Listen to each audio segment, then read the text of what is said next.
bwino ku bwino wa leero yimuka. Bwino wa leero ye toteekeddwa kumusubwa. Amakanda ngenda sooka gasimba Busoga. Busoga nakukolera emboozi nga nkulaga ebyobufuzi Busoga nga bwe bitambula. Abasoga batambuza batya ensonga z'ebyobufuzi bwe twagenda mu kamyufu ka NRM. Abasinga bataali ku sayidi ya Kadaaga ku nsonga ezimu oba endala abaali tebazigatta bulungi munange tebawangula kaadi ya kamyufu kano, era nga ejjinji eyo kale Busoga yonna twagenda mu maaso ne tulaba omuntu ya survivinze akamyufu ye Maama Kadaaga. Kadaaga ono abalala kaadi mye bankambe nti abasinga obungi eyo mu Busoga kaadi mye ne tuvaawo okukya kaadi mye ne tujja mu kalulu kano ke tubaddemu aka second vice chairperson female. Kadaaga bamukuba akalulu enkona nayo nenywa. Kakati ekifo nekimugenda bwe kityo. NRM exercised their democracy mu kulonda. Kakati tuva mu kalulu ako. Kakati waliwo ate ekibinja ekirala ekizzeewo olunaku olwaleero kizze kikubaani ani akiri emabega tugenda kubiraba.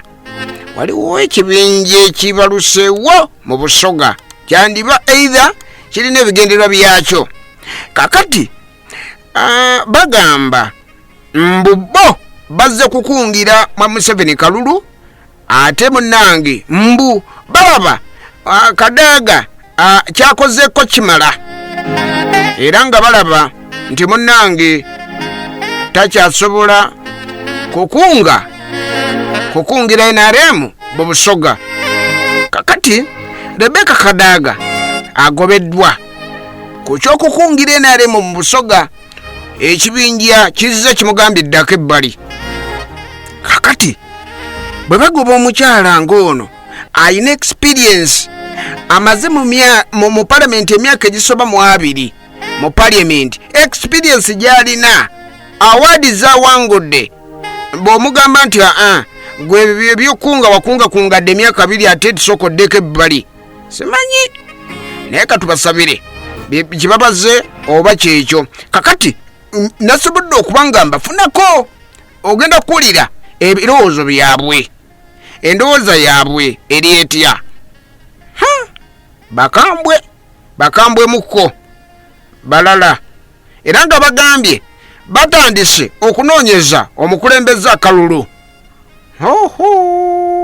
Batandise okunoonyeza omukulembeze akalulu. Enkiiko zitandise nazo tugenda bimanya.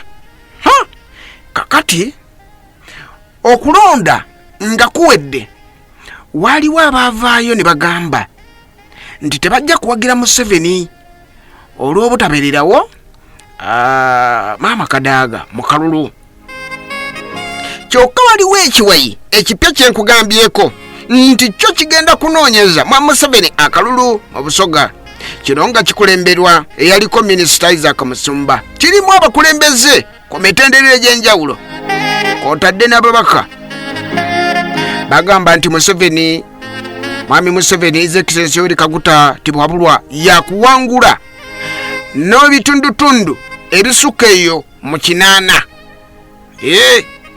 Nti yakuwangula akalulu kano n'ebitundu kumpi 89 era nga munnange batandise okutuula obufofofo era nga bawanda muliro.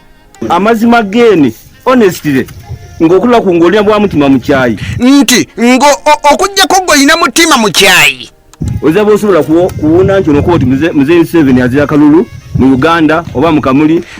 Toyina oyinza kugamba nti mwa Museveni talina kalulu mu Uganda oba mu Busoga oba mu within Uganda yona oba oli mu kyayi oba oli mutemu oba mutemu nnyo era nga oba osiga bukyayi. Tuviire wala.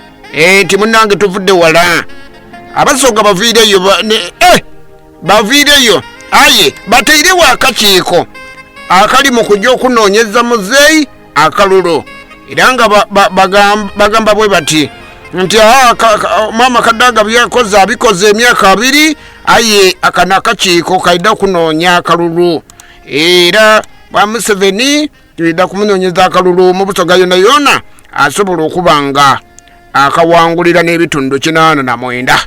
Okay, katulinde kakati enkiiko zitandise okunoonya akalulu ka Museveni. Enkiiko zituula batuula obufofofo bambi batuula obufofofo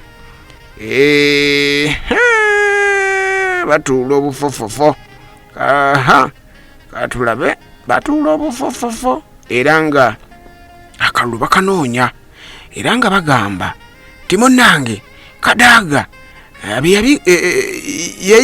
byakola yabikola era nga bagamba mbu yaleetere Kadaga mbu yaleetere NRM okuwangulwa ennyo mu kalulu kali akawedde naye simanyi ali mabega w'abakabinja kano akapya akaze wandibaayo ali mabega w'akabinja kano okigedde kale tujja kumumanya awo wetulaga oyafuna obutono lwakubanga omuntu gwe twali naye nga ni second member okuva mu district yaife tumubonamu obunafu bungi ino kubanga ni mwene buli weyabanga nga tasobola musabira kuka okigedde mbu tiyasobolanga nakusabira mwene akalulu oyafuna obutono lwakubanga omuntu gwe twali naye nga ni second member okuva mu district yaife tumubonamu obunafu bungi ino kubanga ni mwene buli weyabanga nga tasobola musabira kuka bwe twali tugenda mu kalulu ennaku z'omwezi jjukira zaalinga 27 awo Museveni yavayo n'agamba akalulu nno kano kaali kavaawo mpitewo n'agamba ababiri bano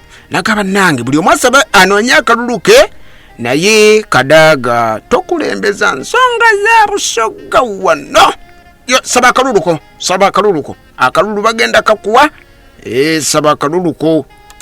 It is not correct for you to try to involve my people, the Busoga, to try to give the impression that you are, if it's not you, if not you, Busoga are not there. Kakati tugamba nti uba toliyo Busoga teriyo. Nedda chicham tuddamu n'okukyogera wano. Kakati Kadaga akabondo kano simanyi awo baani akaliba bega ngenda kunoonyereza okitegedde kakulirwa Isaac Musumba n'abalala abali kalimu. Previously yali nafu tulikwenda to double it. We want to double it. Bagala mbu obuwanguzi obwafunibwa mu mwaka oguwedde guli akalulu akawedde ku 2021 bagala bukubisaamu emirundi 2. Buli ati eyalonda Museveni twenda yeyongereku owundi male tubale obululu nga tuli mu 89. Bagala ku mulundi guno mwa Museveni mu Busoga awangula n'ebitundu 89 nga bamaze okubala obululu. Omuvaayo nimukoba muti President Museveni mubi era tumukole revenge tulobye mu bululu. Bana tuba tuli kutegeera. Mbo munebe muvaayo ne mugamba nti engeri gyatawagira Kadaga ku kifo kiri nafika tukoleyo revenge mbo muba temutegeera bulungi. Ziba zivuddeko. Ng'abaana kamuli muba mukoze ensobi nnene nnyo. Muba mukoze ensobi nnene. President Museveni muzaire. President Museveni muzadde. Bana tulina amaka tuzaala. Naffe tulina amaka tuzaala, tulina abaana. Bw'abanga agazaisaako omwana. Bw'abanga agazisezzaako omwana we. Yamuwa omukisa. N'amuwa omukisa. Yatuwa omukisa ife abaana kamuli. Naffe bannakamuli yatuwa omukisa. Twaba n'ekifo kya speaker. Twasooka kufuna natuwa ekifo kya speaker. Emyaka 10. Emyaka gyali 10. Ne deputy speaker. Ne ku kya deputy. Emyaka 10. Ekitegeeza twaba emyaka 10. N'emyaka 2. Ekitegeeza Museveni yatuwa obukulembeze nga ffe bannabusoga emyaka 2. Twabukozesa bulungi, twabukozesa tutya. Kyekibuuzo ekiri awo. Emyaka 2 gye baatuwa twagikozesa tutya. Bannabusoga muli ku minzaani. Nga tubalituwa omukisa ogwo tugukozese. Omwana olowundi yena bwaida. No. Omwana omulala ate bw'abazze n'okoba oti nifatwe Anita Amongo bw'omulabanga naye azza Anita Amongo omwana omuwere emyaka 10 ekitegeeza twaba n'emyaka 2 nga tubalituwa omukisa ogwo tugukozese omwana olwo owundi yena bwaida n'okoba oti nifatwenka kiba kitegeeza nti kakati bw'olaba omwana omupya zze n'ebirowoozo ebirungi ate n'ogamba nze nze nzekka nze asobola omwana olwo owundi yena bwaida n'okoba oti nifatwenka kiba kitegeeza nti tutwendeza mbu kiba kitegeeza oba toyagaliza balala oba weeyagaliza wekka nakugambye kano kalulu okitegedde kakati nno bano era tebasirise busirise nkugambye akabondo kano kalalamuuko naye ebigendera byako nkyabinoonyereza nga sinnabitankana bulungi nkyabinoonyereza